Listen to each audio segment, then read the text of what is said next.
An Australian hero. SAS Corporal Ben Roberts-Smith has served 5 tours in Afghanistan. The last time there, he won the Victoria Cross, the highest military award for bravery. You're about to hear Ben tell what happened that day. It is extraordinary.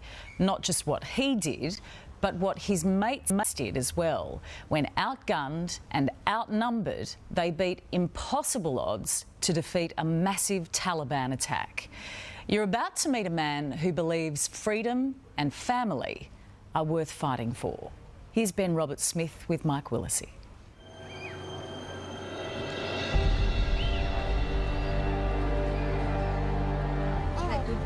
You've got a beautiful wife and 2 beautiful girls. So the obvious question is, why do you go back? To have the girls was easily the best day of my life, because it took us a long time to have the kids through IVF. But I very much believe in what we're doing. I'm privy to a lot of information and intelligence that leads us to the places we go. I know what we're doing is actually stemming the flow of terrorism into this country. I know that. You're prepared to die? Very much so.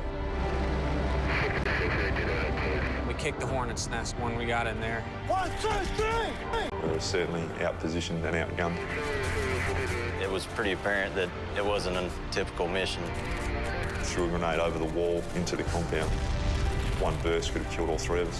What he did turned the tide of that battle, but it also saved the lives of his 2 mates.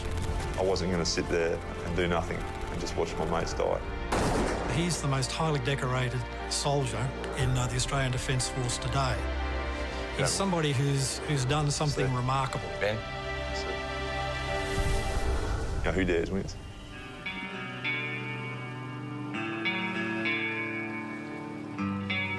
Big Ben was once little.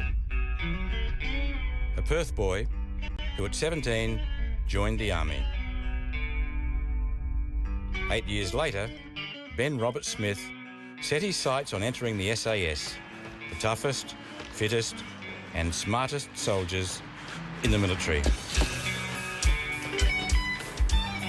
9 out of every 10 who try fail the brutal selection process. I think it comes down to desire. You have to want to do it, because if there is 1 ounce of doubt, you will definitely not succeed.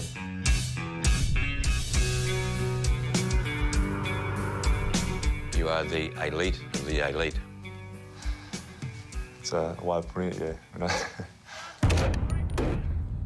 We consider ourselves probably the government's answer to any complex military problem. And Afghanistan remains a very complex problem. The primary role of the SAS is the most dangerous: to target and neutralise senior Taliban commanders leading the war against the coalition. On the 11th of June 2010, in northern Kandahar, Ben's unit was assigned a high-priority mission: to capture or kill a high-ranking Taliban leader. They would be choppered in by the legendary US 101st Airborne Division. We had a 4 Black Hawk, 2 Apache package, which meant we had 4 helicopters to carry the blokes and 2 Apache gunships to support us. That's you and that's you sitting. That's how you went in. Yeah, I mean, that is the photo. That was the day we left for T-Zone. It was early in the morning, about 8:30. The Australians knew their target was important.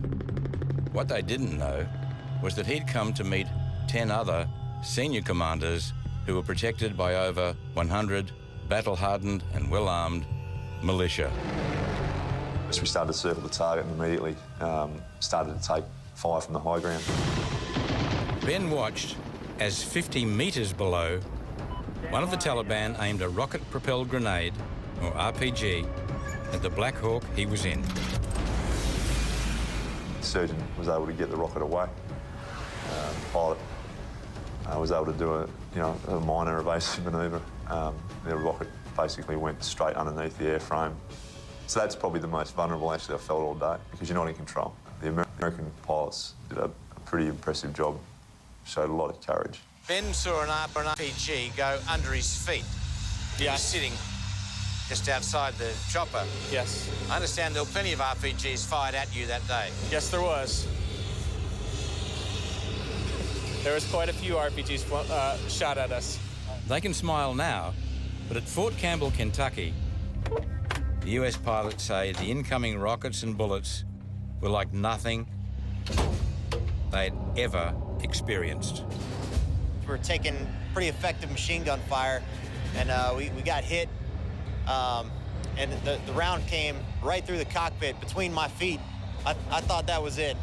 I was pretty sure that I was missing a foot or something, but it worked out. I kept the bullet casing, the round that came through the cockpit, and I just keep it as a reminder.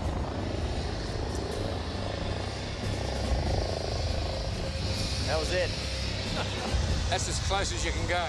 It is, pretty much. Millimeters. It's all measured in millimeters. Ben and his unit, 6 men in all, leapt from their helicopter into the battle. Already, 2 soldiers had been wounded.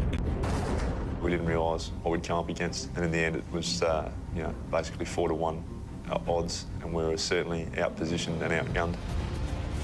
70 metres from the enemy, Ben's troop was in a fig orchard being fired on from a walled compound above. We were hit pretty hard. We were up against more than one machine gun. It just got so heavy we couldn't physically get up and fire and move, so we just started to crawl. Despite being shot at from 3 different machine gun positions, they crawled forward to within 40 metres of the Taliban until they could go no further. Then, Ben noticed a small structure just outside the enemy compound that could provide cover from the onslaught. I sort of gave a yell to the guy on my right, because at that point I was in the middle and I had a guy either side of me. We'd fought that way, all the way forward. I said, I'm going to go and clear the building. So I got up. He's put in some covering fire and I just made a dash for about 15 metres. If you can understand, it was not what you would consider an outhouse, but a small, run-down little shed. Yeah, shed. I started to clear it through the window, and as I did that, an RPG gunner had just started to protrude his weapon system outside of the window, and I was able to engage him at point blank. Wait a minute, you say you were able to engage him. That sort of takes the humanity out of it. What happened? You saw this guy face to face. Yeah, I mean, it was very quick. Obviously, I've seen him standing there with an RPG launched on his shoulder. I'm looking through the window as I've come into a point where I clearly identified that he was an armed insurgent. I engaged and killed him. As enemy fire continued to pour down, Ben held up a grenade as a signal to one of his unit. He knew what I wanted, so he sort of gave me the nod and was screaming out a 3 count, which basically meant I knew at 3 he was going to jump up and start and put some covering fire in so I could get a grenade away, which he did in front of 3 machine guns that were all firing, and AK-47 fire. He exposed himself. Yeah, I mean, this guy just popped up directly in front of the guns and dropped a clip into the enemy position. And while he did that, I jumped out from behind the rubble.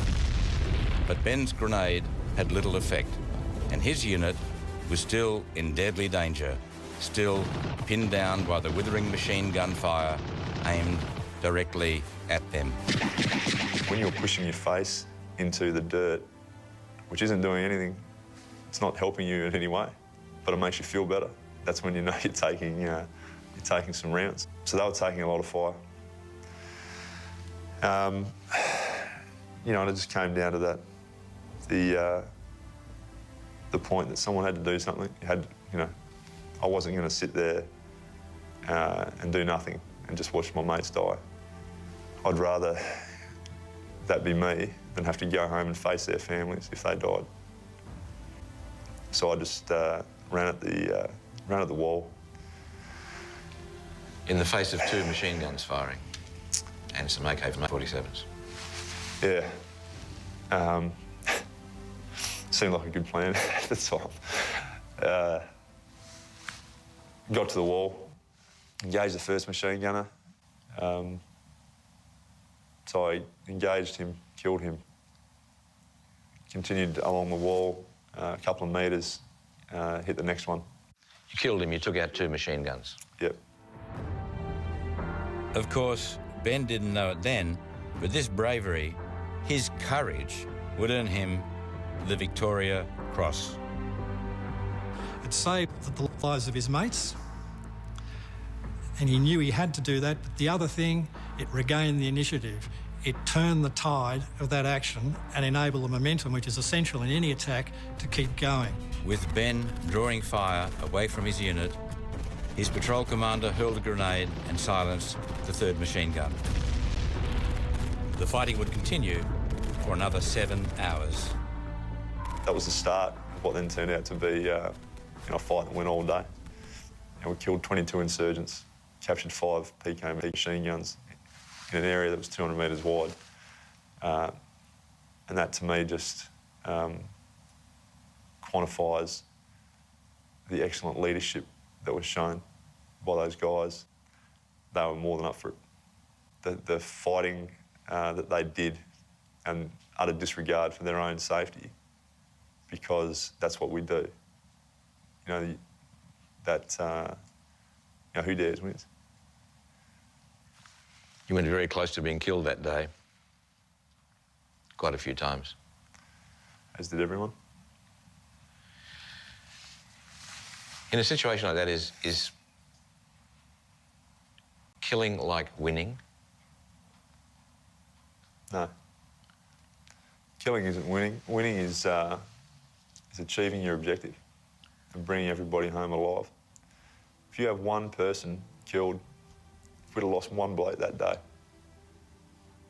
I probably wouldn't be sitting here right now. You lose one guy, then you've lost. It's not a win.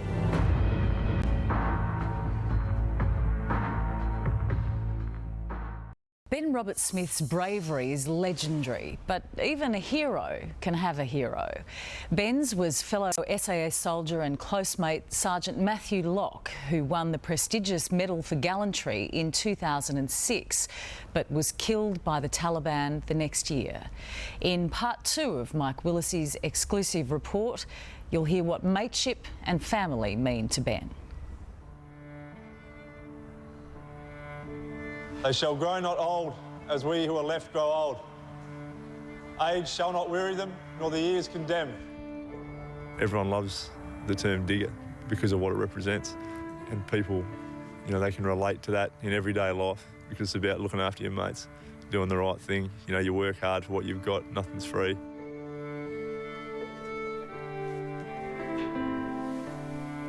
Ben Roberts-Smith knows well the sacrifice of the men and women who have fought and fallen for this country.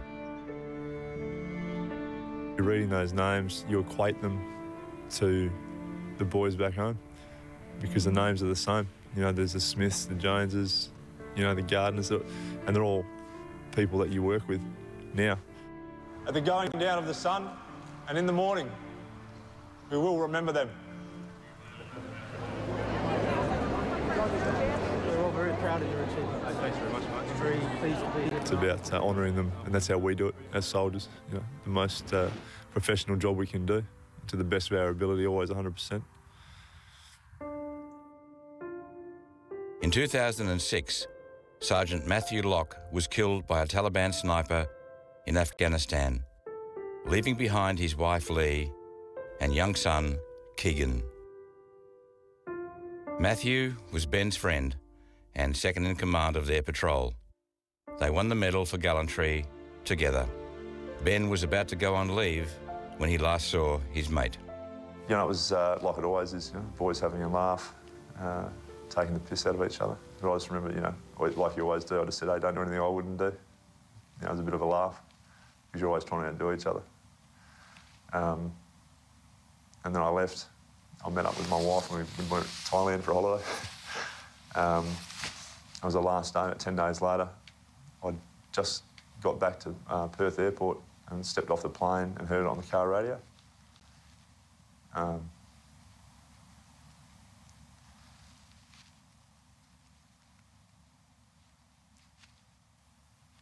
It hurt you.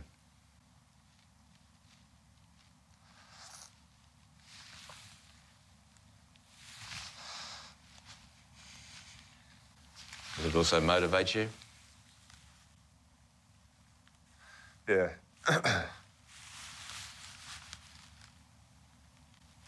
Take a sip.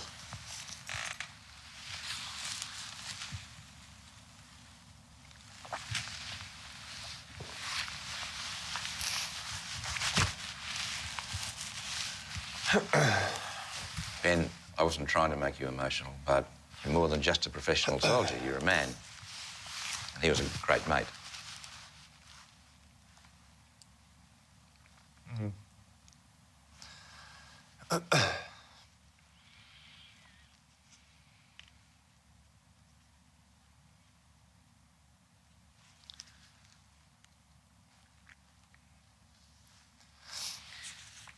Sorry, mate.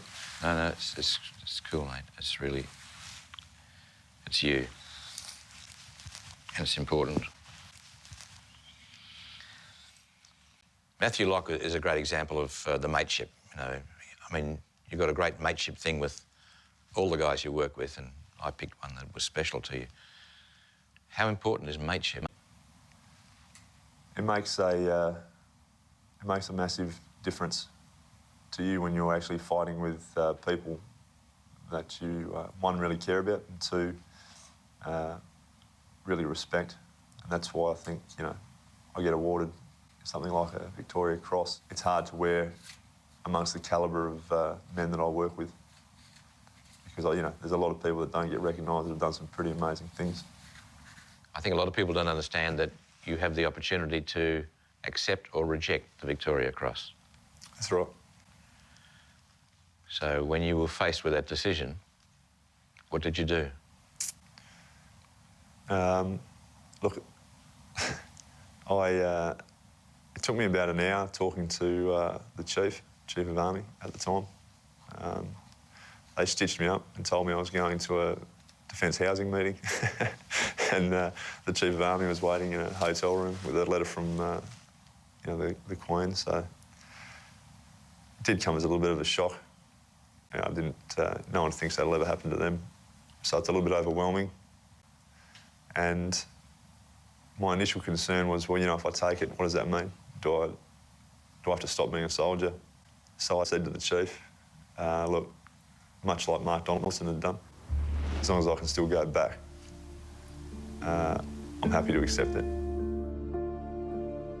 I wear it for the squadron, for what they achieved that day, and for my unit, because that day is just another day for us. And you're prepared to go back? Yeah, very much so. I'm looking forward to it. It's a bit of a break, actually. The PR's killing me. Did you see that? Shirt off, yeah. Yeah, perfect, perfect. That's the way. Just turn to me at the shoulders, a bit more. That's it, yeah, good, good, good, good. Let's lick your teeth, lick your lips. Give it a, yeah, that's the way, that's the way. Just good. In May, Ben will be on the front cover of Men's Fitness magazine. Need a few more people out here watching, don't you? Yeah. It'd be good. No amount of SAS training prepares you for this. You're too wide. Can you narrow yourself in a wee bit for me? But his toughest role is the one he loves most. Wow.